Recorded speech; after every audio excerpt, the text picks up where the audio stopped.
ತಗ್ life cinema ಪ್ರದರ್ಶನವನ್ನು ಕರ್ನಾಟಕದಲ್ಲಿ ನಿಲ್ಲಿಸಬೇಕು ಅನ್ನೋಂಥದ್ದು ತುಂಬ ದೊಡ್ಡ ಹೋರಾಟ ಆಗ್ತಿದೆ, ಕೂಗಿರುವಂಥದ್ದು. ಸೊ ನಿಮ್ಮ ಪ್ರಕಾರ ಸಿನಿಮಾ ರಿಲೀಸ್ ಆಗಲ್ವಾ? ತಗ್ ಲೈಫ್ ಸಿನಿಮಾ ಹೋರಾಟ ಇದು ನಾವೊಬ್ಬರೇ ಅಲ್ಲ, ಇಡೀ ಥಿಯೇಟ್ರ್ ಹೇಳ್ತಾರೆ ನಮ್ಮ ಕನ್ನಡಕ್ಕೊಮ್ಮ ನಾವು ಯಾರು ಹಾಕಲ್ಲ ಅಂತ. ಇಲ್ಲಿ ಬಿಡುಗಡೆನೇ ಆಗಲ್ಲ.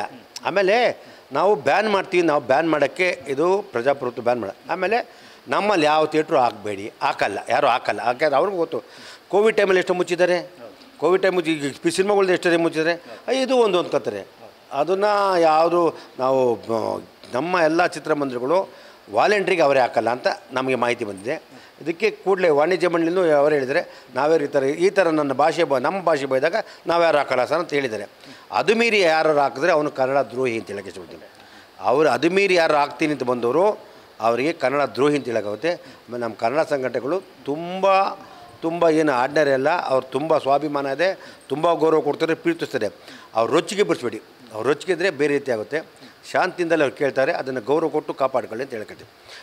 ಆಮೇಲೆ ನಾನು ಇನ್ನೊಂದು ಹೇಳೋಕ್ಕೆ ಇಷ್ಟಪಡ್ತೀನಿ. ಇದು ಕಮಲ್ ಅವರು ಮಡ್ರಾಸಲ್ಲಿ ಮಾತಾಡಿದ್ದಾರೆ, ಮಾತಾಡಿದಾಗ ಹೇಳಿದ್ದಾರೆ. ಅದಾದಮೇಲೆ 2 ದಿನ ನಂತರ ಬೆಂಗಳೂರು ಬಂತಾರೆ.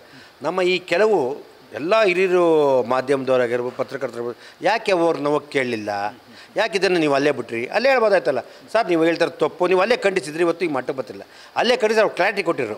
ಯಾಕೆಂದ್ರೆ ಅವತ್ತೇ ಅದನ್ನು ಬಿಟ್ಬಿಟ್ಟು 2 ದಿನ ಆದಮೇಲೆ ಕೇಳಿದ್ದು ನಮ್ಮ ಮಾಧ್ಯಮದವರು, ಯಾಕೋ ಪತ್ರಕರ್ತರು ಹೋಗಿದ್ದವರು, ನಮ್ಮ RP ಅವರೆಲ್ಲ ಅಲ್ಲೇ ಕೇಳಬೇಕಾಯ್ತು, ಇದನ್ನು ಯಾಕೆ ಮಾಡಿಲ್ಲ ಅಂತ ನನಗೆ ಎಲ್ಲೋ ಒಂದು ಡೌಟ್ ಬರ್ತಾಯಿದೆ ಅಂತ ಹೇಳಕ್ಕೆ. ಇಲ್ಲ ಸರ್, ಎಲ್ಲೋ ಒಂದು ಕಡೆ ಅದು ಕೂಡ ಅಂದರೆ ಪಬ್ಲಿಕ್ ಇವೆಂಟು, ಒಂದು ಪತ್ರಿಕಾಗೋಷ್ಠಿ ಆಗಿದ್ರೆ ಅಲ್ಲೂ ಕೂಡ ನೇರವಾಗಿ ನಾವು ಕೂಡ ಟ್ರೈ ಮಾಡಿದ್ವಿ, ನಾವು ಕೂಡ ಅದೇ ಜಾಗದಲ್ಲಿದ್ವಿ, ಕಮಲ್ ಅವ್ರನ್ನ ಪ್ರಶ್ನೆ ಮಾಡೋಕ್ಕೆ ಮೈಕು ಕೂಡ ಇಸ್ಕೊಂಡು ಎಲ್ಲ ಮಾಡಿದ್ವಿ. ಬಟ್ ಅದು public event, as a fan event ಥರ ಮಾಡಿದ್ರ ಕಾರಣದಿಂದ ಯಾರೂ ಕೂಡ ಅವ್ರನ್ನ ಹತ್ರಕ್ಕೆ ಹೋಗಿ ಮಾತಾಡೋವಂಥ ಇದು ಸಿಕ್ಕಿರಲಿಲ್ಲ, ಅವಕಾಶಗಳೇ ಸಿಕ್ಕಿರಲಿಲ್ಲ ಅಂತ. ಇಂಪಾಸಿಬಲ್. ನಮ್ಮ ಮಾಧ್ಯಮದಲ್ಲಿ ಎಲ್ಲಿ ಬೇಕಾದ್ರೂ ಹೋಗ್ತಾರೆ, ಎಲ್ಲಿ ಬೇಕಾದ್ರೂ ನುಗ್ಗೋ ಶಕ್ತಿ ಐತೆ.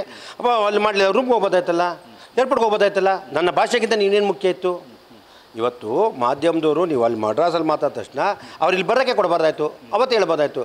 ಅದಾಗ 2 ದಿನ ನಂತರ ಯಾಕೆ ಮಾಧ್ಯಮದವರು, ಪತ್ರಕರ್ತರು, ಮಿತ್ರರು ಬಿಟ್ಟಿದ್ದೀರ ಅಂತ ನಾನು ಕೇಳ್ತೀನಿ. ಯಾಕೆಂದರೆ ಇವತ್ತು ಭಾಷೆ ಅಂತ ಬಂದಾಗ ನಾವು ಯಾವ ಕಾರಣಕ್ಕೂ ಕತ್ತು ಬಗ್ಗಿಸ್ಬಾರ್ದು.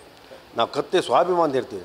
ಯಾರೋ ಹಸುವಿದಾಗ ನಮ್ಮ ಥರ ದಾನ ಮಾಡಿರಲ್ಲ. ಇವಾಗ ನಾನು ರಾಮ ಕ್ಷಮ ಬಮ್ಮ ರಿಲೀಸ್ ಮಾಡೋಕ್ಕೂ ಅಂತೆಲ್ಲ ಪ್ಲ್ಯಾನ್ ಮಾಡಿದೆ.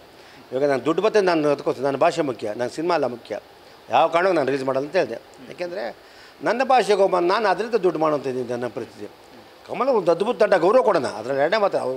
ಅಂದರೆ ಆ ವ್ಯಕ್ತಿ ಹಠ ಮಾಡಲ್ಲ. ಇದರಿಂದ ಏನೋ ಆಗಿದೆ, ದಯವಿಟ್ಟು ಕ್ಷಮೆ ಕೇಳ್ತಾರೆ ಅಂತ ನನಗೆ ಗ್ಯಾರಂಟಿ ಇದೆ. ಕ್ಷಮೆ ಕೇಳಬೇಕು ಕಮಲ್ ಅವ್ರು, ದಯವಿಟ್ಟು ಕ್ಷಮೆ ಕೇಳಿ ಅಂತ ನಾನು ಮನೇನೂ ಮಾಡ್ತೀನಿ. ಅವರಂಗೆ ಸಾರಿ ನಾನು ತಮಾಷೆಗೆ ಹೇಳ್ದೆ ಅಂದರೆ ನಾನು ದಯವಿಟ್ಟು ತಮಾಷೆ ಇಲ್ಲ, ಪ್ರೀತಿಯಿಂದ ಕೇಳ್ತೀನಿ ಸರ್, ದಯವಿಟ್ಟು ಕ್ಷಮೆ ಕೇಳಿ. ತಪ್ಪ ನೀವು ತುಂಬ ದೊಡ್ಡವರಾಗ್ತೀರ. ನಿಮ್ಮ ಬಗ್ಗೆ ನಾಟ್ ಓನ್ಲಿ ನಿಮ್ಮ ಭಾರತೀಯ ಚಿತ್ರ ನಿಮ್ಗೊಂದು ಗೌರವ ಇದೆ, ಒಂದು ಒಳ್ಳೆ ಕಲಾವಿದರು.